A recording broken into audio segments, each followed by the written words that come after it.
Module 3, Objective 14, describe the structure of a synovial joint and describe the accessory structures associated with the joint. Synovial joints, recall, are diarthrotic joints or diarthroses. They're freely movable, found at the ends of long bones, and because of their mobility, they're incredibly weak compared to the other types of joints. So synovial joints or diarthrotic joints have a lot of support structures. One of those would be the joint capsule. If you consider something like the knee is going to be surrounded by a joint capsule that sort of encapsulates all the components within the knee joint. So that is the joint capsule. The joint capsule contains a synovial membrane, and it's filled with a fluid called synovial fluid. The ends of the long bones also have articular cartilage. I'm going to redraw this. So if we think of the distal femur, and then we're going to have the proximal tibia. So here's your knee, and we have our joint capsule surrounding the knee. So here's our joint capsule surrounding all the structures, and of course that's going to be filled with synovial fluid. The ends of the long bones are lined with an articular cartilage, and this is going to help keep basically the bones from interacting with other bones. So by having a cartilaginous pad between the two bones, it does provide support. If those bones were to ever come in contact, you're not hitting hard bone on hard bone, but you actually have some type of soft tissue in between to help prevent damage. This is probably way better than the drawing I just attempted, but here we have the ends of two long bones, and you can identify the articular capsule as well as the articular cartilages there. Synovial fluid has a very viscous consistency. It's sort of slimy, almost like an egg yolk type consistency. It contains molecules that are called proteoglycans. Glycans for sugar. It's a molecule that we won't really encounter again, but that's what makes it so slippery.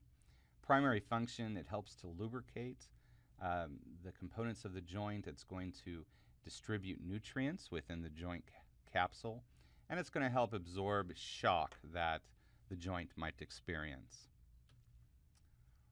So synovial joints are mobile. They have a fair range of motion, but they're weak. In fact, as we'll see, there's a relationship.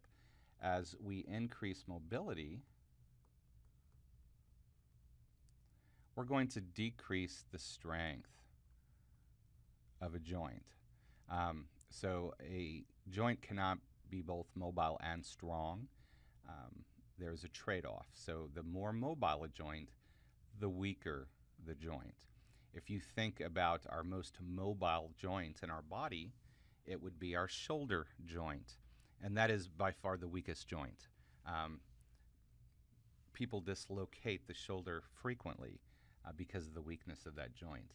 So because these mobile joints are weak, they need to be stabilized, and there's lots of things that help stabilize diarthrotic joints. So we have cartilage and fat will help stabilize ligaments, tendons, and bursae. Just a note, the differences between ligaments and tendons. Ligaments hold bone to bone,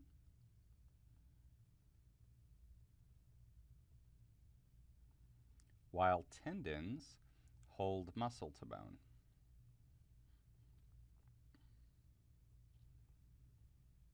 Sorry for my poor penmanship. I'm writing with a stylus on a monitor, so it's sort of awkward. And then lastly, bursae, which we'll look at in more detail. So in terms of cartilages, we have these fibrocartilage pads found between the two opposing bones that are called the meniscus. And I'll show you an image of a meniscus in a minute. But these are little pads that sort of fit between. And they sort of bumper the two bones. They keep the two bones separate. Fat pads, you have just deposits of adipose tissue covered by the synovial membrane. They help protect articular cartilages, and they're located in different places within the joint. Ligaments are going to support and strengthen the joints by help binding those two bones together. In fact, a sprain is when you have damage to the collagen fibers of a ligament.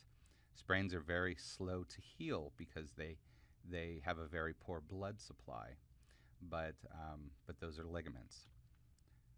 Here we just have a cross-section of a leg, and we have all the various parts, but what I really wanted to point out are the nuances. So here we have the meniscus, okay? So these little fibrocartilage pads that are sort of located between these bones. Here's another one back here.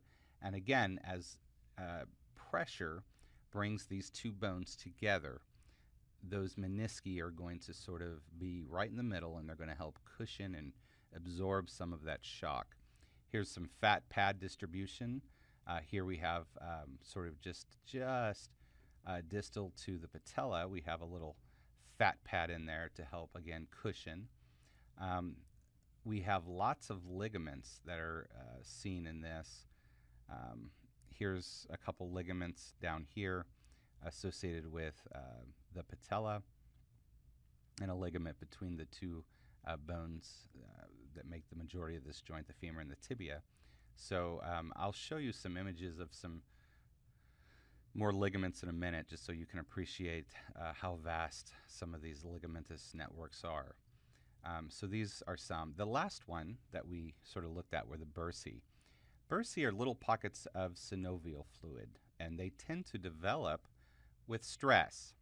So you can see here we have some bursae before and after this extra capsular ligament of the patella. We have a little bursae both in front and behind that. And as that ligament sort of rubs against the tibia, it produces a little bit of stress, and these bursae then can form to help alleviate that. So again, they're just little pockets of synovial fluid. So they cushion areas where tendons or ligaments rub against other tissues. Bursitis is an inflammation of these bursae. And sometimes in the foot we call them bunions. And if you've ever looked at a bunion, I don't really have a good image of this, and I don't think I'm going to try to draw it, but bunions are very common in individuals who wear improperly fitted shoes, especially high heels. Normally, the foot is designed so that it is to be flat on the surface or on the substrate. And when an individual wears high heels, the heel is raised, and all that weight is then transmitted to the front portion of the foot, and that can cause a lot of stress.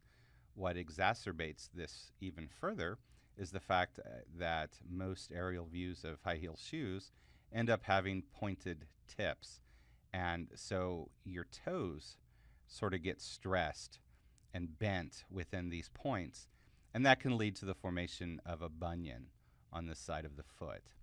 I always sort of joke in class, why wear high heels? Well, a lot of folks believe it's very aesthetic, that it's very aesthetically pleasing. It makes them more attractive. Well, when you consider the possibility of forming a big old bunion on the side of your toe, it's just, it's not as pretty. So you need to choose your battles. And we're definitely not evolved for this type of locomotion. We need to have our foot planted flatly on the substrate. Tendons, we already noted, muscles to bone that support around these joints.